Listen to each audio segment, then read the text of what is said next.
గురుభ్యో నమ. గురు బ్రహ్మ గురు విష్ణు గురుర్దేవో మహేశ్వర గురు సాక్షాత్ పరబ్రహ్మ తస్మై శ్రీ గురువే నమ. అందరికీ నమస్కారం. ఈరోజు మనము ఒక అద్భుతమైనటువంటి విషయాన్ని చెప్పుకుందాం. మిథిలా నగరంలో అంధులైనటువంటి నలుగురు ఉండేవారు. పుట్టుకతోనే వాళ్ళు గుడ్డివాళ్ళు. పాపం వాళ్ళు అలాగే పెరిగారు, పెద్దవాళ్ళు అయ్యారు.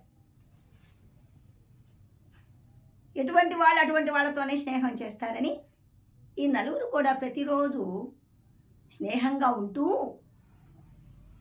ఒక దేవస్థానం దగ్గర కూర్చొని మాట్లాడుకునేవాళ్ళు. ఇలా కాలం గడుస్తూ ఉంటే ఒకరోజు వాళ్ళు నలుగురు కూడా మాట్లాడుకుంటున్నారు. ఏమని? ఒకడన్నాడు, ఒరే మన ఊరికి ఏనుగు వచ్చిందంటరా అన్నాడు. వెంటనే ఇంకొకడన్నాడు, అవునరా నేను కూడా విన్నానురా మన ఊరికి ఏనుగు వచ్చిందని అన్నాడు. మూడోవాడు అన్నాడు, ఒరే ఆ ఏనుగు ఎలా ఉంటుందో చూడాలని ఉందిరా అన్నాడు. నాలుగోవాడు అన్నాడు, మనం గుడ్డివాళ్ళం కదా మనకెవరు చూపిస్తారా అన్నాడు నాలుగోవాడు. వీళ్ళు ఇలా మాట్లాడుకుంటూ ఉంటే ఆ గుడి దగ్గరికి వచ్చినటువంటి ఒక మహానుభావుడు విన్నాడు ఈ మాటలన్నీ కూడా. పాపం పుట్టి గుడ్డివాళ్ళు కదా, ఏనుగును చూడాలని అపేక్ష పడుతున్నారు. ఆ ఏనుగు మా ఇంటి ప్రక్కనే కట్టివేసి ఉంది కదా, తీసుకెళ్ళి చూపిద్దామనేటువంటి దయతో కరుణతో అతను అన్నాడు, అబ్బాయిలు మీరు చూడాలనుకునేటువంటి ఏనుగు మా ఇంటికి ప్రక్కనే కట్టేసి ఉంది, నేను తీసుకెళ్ళి చూపిస్తాను రండి నాయనా అని చెప్పి నలుగురిని కూడా ఒకరి చేయిలు ఒకరు పట్టుకోమని చెప్పి పెట్టబెట్టుకొని తీసుకెళ్ళాడు. ఎక్కడైతే ఏనుగు ఉందో అక్కడ వాడను వదిలిపెట్టిన ఆయన, ఇదిగో ఏనుగు చూడండి అన్నాడు. వీళ్ళలో ఒకడు వెళ్ళి ఏం చేశాడు, తోకను పట్టుకున్నాడు. తోకను పట్టుకొని ఆ తోక కిందకి పైకి బాగా చేతులతో తరిమి చూశాడు. ఇంకొకడు ఏం చేశాడు, ఏనుగు చెవి దగ్గరకు వచ్చాడు.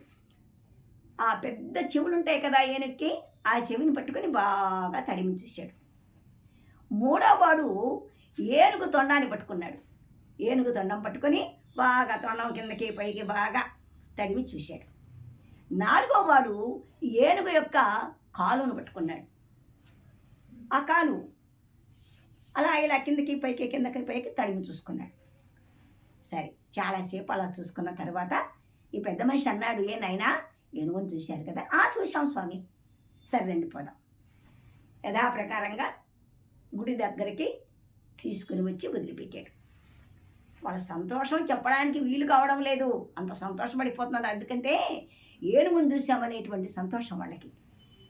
అప్పుడు ఈ పెద్ద మనిషి అనుకున్నాడు, వీళ్ళు గుడ్డివాళ్ళు కదా, ఏనుగుని ఎలా చూసి ఉంటారు, అయినా కనుక్కోవాలి అని, నాయనలారా మీరు నలుగురు ఏనుగుని చూశారా? చూశామండి, మీ దయచేత ఏదో మా కోరిక తీరింది అంటే ఒకడిని అడిగాడు, ఎలా ఉంది నాయన ఏనుగు, ఎలా ఉంది ఏనుగు అంటే, చెవులు పట్టుకున్నాడే వాడు అన్నాడండి, ఏనుగు చాటలాగా ఉందండి అన్నాడు. ఇక రెండో వాడు అన్నాడు, ఏమండి ఏనుగు చీపురు కట్టలాగా ఉందండి, పొరక్కట్టలాగా ఉందండి అన్నాడు. మూడో వాడు అన్నాడు, ఏనుగు చాలా బాగుందండి, రోకలి బండలాగా అన్నాడు కాళ్ళను పట్టుకున్నవాడు.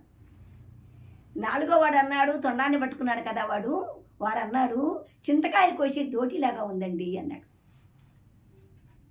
అనేసరికి ఒకడంటాడు, ఒరే ఏనుగు చాట్లాగా ఉందా, చీపురు కట్టలాగా ఉంటే నువ్వు చాట్లాగా ఉందని అబద్ధం చెప్తావా అంటాడు.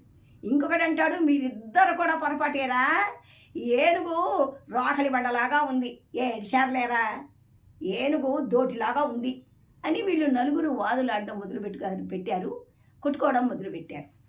ఇలా ఉంటుంది. ఆ పెద్ద మనిషి చూసి నవ్వి, గుడ్డివాళ్ళు ఏనుగును చూడడం అంటే ఇలాగే ఉంటుంది కాబోలు అనుకొని వెళ్ళిపోయాడు. అయితే వాళ్ళు గుడ్డివాళ్ళు కాబట్టి చూడని కారణం చేత వాళ్ళు ఏదేదో వాళ్ళ మనసుకు తోచినట్టుగా ఊహించుకున్నారు. కానీ కన్నులున్న వాళ్ళు కూడా గుడ్డివాళ్ళు అవుతున్నారండి ఇప్పుడు.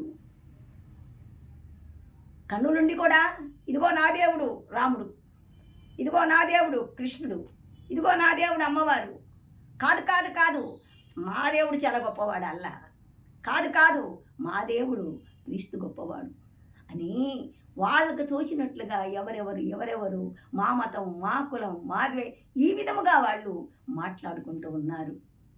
కన్నులు ఉండి గుడ్డివాళ్ళం అవుతున్నాము కొంతమందిని. కాబట్టి మనము కన్నులు ఉన్నటువంటి వాళ్ళముగా ప్రవర్తిద్దాం.